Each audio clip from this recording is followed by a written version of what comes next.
Welcome to information hub. Lok Sabha election 2024 যেসব গুরুত্বপূর্ণ form fill up করতে হয় সেই নিয়ে আজকের ভিডিওতে আলোচনা। প্রত্যেকটি ফর্ম ফিল আপ করে দেওয়া আছে এখানে। যেমন দেখুন 17C প্রিজাইডিং অফিসারের report, 17A register, declaration of the presiding officer before commencement poll and the end of the poll, presiding officer diary, visit sheet, list of blind and infirm voter, এগুলি প্রত্যেকটা ফর্মের ফিল আপ করা অবস্থায় দেওয়া আছে। এগুলো দেখুন, এগুলো প্রত্যেকটা ফিল আপ করা দেওয়া আছে। এটি স্পেশালি মেদিনীপুর, পশ্চিম মেদিনীপুর জেলার জন্য ফিল আপ করা হয়েছে এবং স্পেশালি হচ্ছে মেদিনীপুর লোকসভার জন্য, 34 লোকসভার জন্য। এই যে দেখুন প্রত্যেকটা ফর্ম কীভাবে ফিল আপ করতে হবে, ফিল আপ করা অবস্থায় এখানে আপলোড করে দেওয়া আছে এই ভিডিওতে। এই ফর্মের আপনারা PDF লিঙ্ক ডেসক্রিপশন বক্সে পেয়ে যাবেন।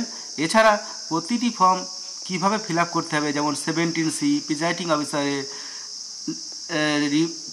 অফিসারের রিপোর্ট পার্ট 1 টু পার্ট 5 এর ভিডিও লিঙ্ক ডেসক্রিপশন বক্সে দেওয়া আছে, সেখান থেকে আপনারা ভিডিওটা দেখতে পারবেন। এছাড়া ট্যালি শিট এবং তারা প্রিজাইডিং অফিসারের পার্সোনাল যে নোটবুক আছে তার ভিডিও ডেসক্রিপশন বক্সে পেয়ে যাবেন। ভিডিওটি শেয়ার করে সকলকে এই বিষয়ে জানিয়ে দিন।